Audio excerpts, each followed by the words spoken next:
नमस्कार। आप सब लोगों को कैसे हैं? आप सबका स्वागत है हमारे चैनल पे भारत हम्बल सोर्स ऑफ ज्ञान। आज की वीडियो में हम लोग नंबर्स इन संस्कृत इसके बारे में बात करेंगे। ये वीडियो क्यों जरूरी था? क्योंकि हमने जो पिछला वीडियो डाला था जिसमें युग और उसके एप्लीकेशंस, जिसमें हम लोग युग का सही मतलब, जिसमें मिथ्स और मिस्ट्रीज जो भी युग के बारे में हमारे समाज में फैली है उसके बारे में हम खुलासा करेंगे। लेकिन वो बड़ा टॉपिक है, तो उसमें युग क्या होता है पहले हमने बताया। आगे जाके जो हम लोग उसके एप्लीकेशंस डिस्कस करेंगे उसमें कुछ मैथमेटिकल फॉर्मूलाज नंबर्स आने वाले हैं। ये नंबर्स इन संस्कृत उस वक्त ऋषि या बाकी लोग कैसे यूज किया करते थे, इसका हमें लगा कि अगर इसका नॉलेज आपके पास हो तो आपको वो समझने में बहुत आसानी होगी।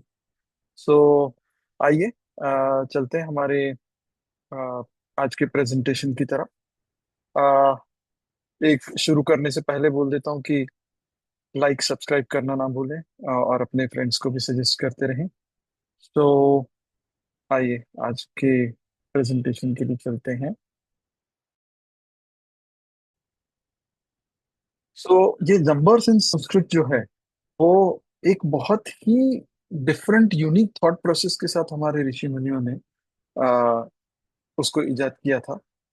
आज जो हम लोग इतने लाख, इतने करोड़, इतने मिलियंस, इतने बिलियंस, इतने थाउजेंड्स, हंड्रेड्स इस तरीके से बात करते हैं, उस तरीके से नहीं लिखते थे। उन्होंने हर नंबर को एक नाम दिया था, और वो किस तरीके से नाम दिया था वो हम लोग देखेंगे। साथ ही साथ वो नंबर्स जब अरेंज करते थे तो किस करते थे। तो बहुत इंटरेस्टिंग वीडियो है। आगे चलते हैं। जैसे कि हम लोग हर वीडियो में बात करते हैं कि हम लोग कंसेप्ट समझेंगे। नंबर्स किस तरीके से डिफाइन हुए थे संस्कृत में, और उसका यूनिक थॉट प्रोसेस क्या था, जिससे हमें ये दर्शाता है कि हमारे ऋषिज लिटरली जिसे कहते हैं पावर ऑफ नॉलेज थे। वीडियो का फ्लो ऐसा होगा कि हम हर नंबर और उसके जो संस्कृत में सिनोनिम्स जिसे हम कह सकते हैं वो देखेंगे। उन नंबर्स का हम लोग वर्ड्स को डिकोड करेंगे, और उनका पीछे डिफाइन करने का जो कंसेप्ट है, प्रोसेस है, वो समझेंगे। सबसे पहले नंबर शून्य, जीरो। इसके नाम है शून्य, ह, अंबर, वियत, दी और क्षिति। अब इनके जो कॉमन मतलब है वो इस तरीके से कि ओरिजिन, किसी भी चीज की शुरुआत शून्य से ही होती है। स्टार्टिंग पॉइंट कह लीजिए आप, पेरेंट कह लीजिए। जैसे ख का मतलब होता है पूरा आकाश, अंबर का मतलब भी वही है। दूसरा, one which covers everything, sky जिस तरीके से। And one which helps vanish और डिस्ट्रॉय। जीरो की एक और बड़ी खासियत है कि वो किसी भी चीज को डिस्ट्रॉय कर सकता है अगर आप उसको मल्टीप्लाई करें। इसलिए उन्होंने क्षिति करके जो शब्द है वो यूज किया। अब इसके पीछे थॉट प्रोसेस देखिए कि एक नंबर को बताने के लिए उसके जितने रूप, उसका जितना यूसेज, जहां जहां हम लोग यूज कर सकते हैं, वो सारा उन्होंने कंसेप्ट एक एक ही नंबर को रिप्रेजेंट करने के लिए अलग अलग शब्द बनाए। बहुत ही इंटरेस्टिंग है। आगे चलते हैं। नंबर एक, इंदवह मतलब चंद्र, मून, निशाकर भी चंद्र ही होता है। रूप मतलब जो बहुत ही सुंदर है। ऑब्वियसली चंद्र उस वक्त सबसे सुंदर था। आज भी हम लोग चंद्र की उपमा देते हैं व्हेन समवन सेज दैट, किसी अगर लड़की को इम्प्रेस करना हो तो। एक एक तो हमें पता ही है, चंद्र। शशि भी चंद्र का ही नाम है, मून का ही नाम है।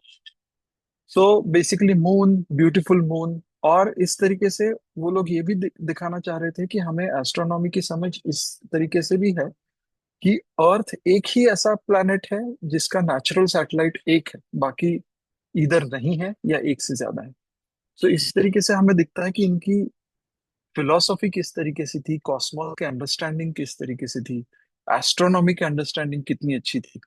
ये हमें इस पर्टिकुलर नंबर के एग्जाम्पल्स में दिख रहा है। नेक्स्ट, नंबर टू, लोचनानी। लोचन मतलब आईज। यमला, यम मतलब बेसिकली यमुना जो थी उसके पहले दो फॉर्म्स हुआ करते थे, यम, यमी। आज सिर्फ एक ही रूप है। सो उन्होंने उस वक्त का उनका जियोलॉजी जियोग्राफी की समझ दिख रही है। और आप सोच सकते हैं ये जब दूसरी नदी भी थी तो कितने हजारों साल पहले थी, जिससे एक अंदाजा आता है कि सूर्य सिद्धांत जैसी जो किताब है, पुस्तक है, वो कब लिखी गई होगी। देन अश्विन, हम लोगों ने पुराणों में पढ़ा होगा अश्विन कुमारों की स्टोरी। सो वो भी पैर में थे। दस्त्र कहा, सो दस्त्र मतलब कोल्ड सीजन्स।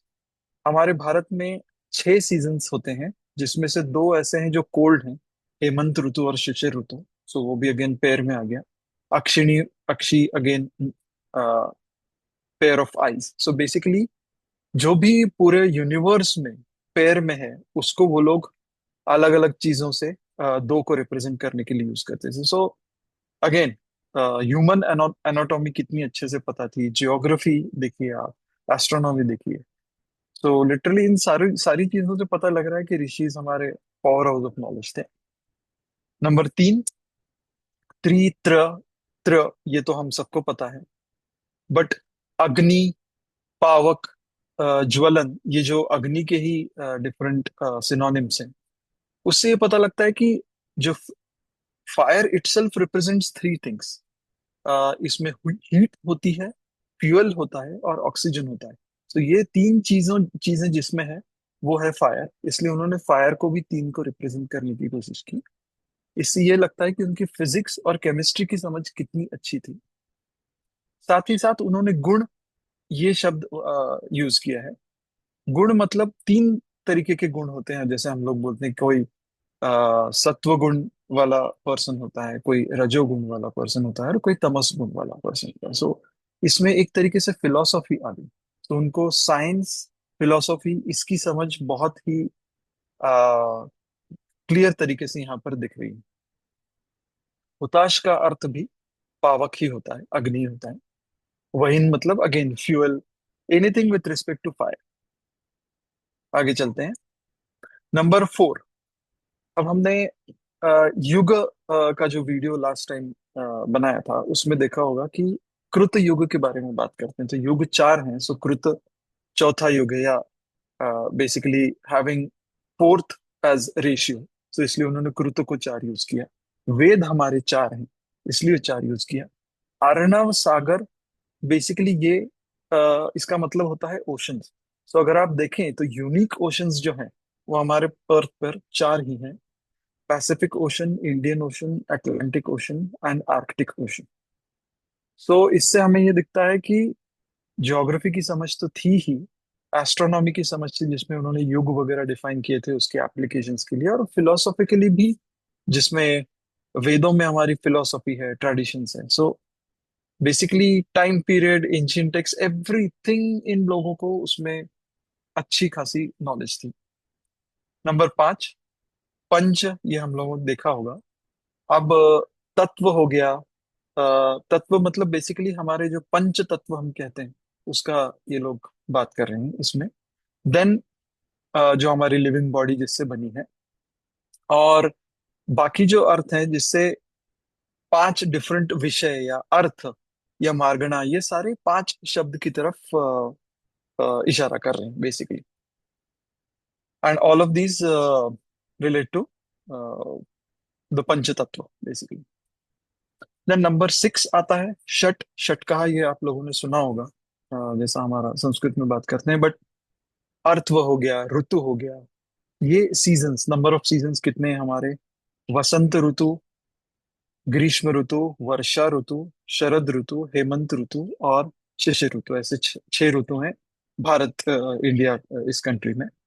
देन रस, ये लोग जब बोल रहे हैं, सो रस मतलब जिससे टेस्ट आता है हमें। सो अगर हम देखें तो हमारी पूरी टंग पर 6 टेस्ट बड्स हैं। सो इससे हमें अगेन दिखता है कि नंबर ऑफ, बेसिकली इनको ह्यूमन एनाटॉमी कितनी अच्छे से पता थी, जियोग्राफी की बहुत अच्छी समझ थी। एंड ऑब्वियसली अदर जो इन्होंने शब्द हैं वो तो है ही। आगे चलते हैं। नंबर 7, सप्त, ये तो बहुत इजी है, सेल्फ अंडरस्टैंडिंग है। भूधर का अगर आप मतलब समझें, सो पृथ्वी पर जितनी धरती है बेसिकली लैंड है। सो अगर आप देखें, सो पृथ्वी पर जितनी लैंड है वो हम बोलते हैं कि कॉन्टिनेंट्स में बटी हुई है। So there are 7 continents. Asia, Africa, Australia, North America, South America और यूरोप। ऐसे सात हैं। सो अगेन इससे ज्योग्राफी की नॉलेज उनकी दिखती है। आ, मुनि, मुनय, मुनि मतलब ऋषि होता है। सो ऋषि कितने हैं हम सबको पता है, सात मेजर ऋषि हैं जिनके नाम से स्टार्स भी फेमस हैं, सप्त ऋषि। वो इससे हमें इनका ट्रेडिशंस, फिलोसफी इससे कलर दिखता है। इसमें एक और शब्द बहुत इंटरेस्टिंग है, वो है तुरंग। बेसिकली तुरंग का अर्थ होता है कि number of, group of horses. तो इसको अगर हम रिलेट करें सन के साथ, सो सन एक सात घोड़ों वाला रथ दौड़ा रहा है ऐसा बोलते हैं। सो सात घोड़ों वाला रथ इसलिए कहते हैं क्योंकि उसमें सेवन कलर्स हैं। सेवन की जो, सन की जो लाइट है वो व्हाइट है, बट उसके अंदर सात कलर्स हैं। So philosophically and the way of thinking आप देख सकते हैं कितनी हाई क्लास है, बेसिकली कितनी उसमें, मतलब आज तो हम लोग इस तरीके से सोच भी नहीं सकते। शायद बहुत ही कम लोग होंगे जो इस तरीके से सोच सकते हैं। देन अदर, पर्वत हो गए, मही हो गए, मही मतलब पृथ्वी। सो पर्वत भी अगर देखें, सो बेसिकली कॉन्टिनेंट्स हैं। सो हर कॉन्टिनेंट को एक पर्वत, मेरू इस तरीके से बुलाते थे, सो दैट उसमें सब कुछ आ गया। सो ओवरऑल सात को रिप्रेजेंट करने के इतने डिफरेंट शब्द उन्होंने यूज किए। नंबर आठ, इसमें अष्ट वगैरह तो हमें बहुत इजीली पता है। गज, बेसिकली गणपति को जो है हम वो गज का रूप कहते हैं। सो आप सबको पता होगा कि number of forms of Ganpati, Ashtavinayak जिसे हम कहते हैं, सो उसको उन्होंने रिलेट करने की कोशिश की। Again philosophy and tradition, cosmos, astronomy, इसमें आपको इनका नॉलेज दिखेगा। Then finally number nine. So हमारे जीरो अगर छोड़ दें तो टोटल अंक है हमारे पास नाइन, इसलिए अंक उसको कहा। रंध्र और छिद्र मतलब होल्स। सो अगर हम देखें हमारे ह्यूमन बॉडी में एटलीस्ट नाइन तरीके के होल्स हैं। दो नॉस्ट्रिल्स हैं, एक माउथ है, दो आईज हैं, दो ईयर्स हैं, एंड देन हमारे जो एक्सक्रीशन के जो दो होल्स हैं। अगर आप इन सबको जोड़ें तो आपके पास नाइन होल्स आते हैं। सो अगेन ह्यूमन एनाटॉमी की परफेक्ट समझ, एंड इस तरीके से इन्होंने जीरो टू नाइन ये सारे नंबर्स डिफाइन किए। तरीका उनका देखिए कितना उत्कृष्ट था। सो ऐसे इतने महान थे हमारे ऋषि मुनि। सो ये आज का वीडियो बहुत जरूरी था, सो दैट आपको आगे के श्लोकों में जो इन नंबर्स को लेके फिगर्स आने वाली हैं for yuga and it's applications, वो जरूरी होगा। So thank you for watching.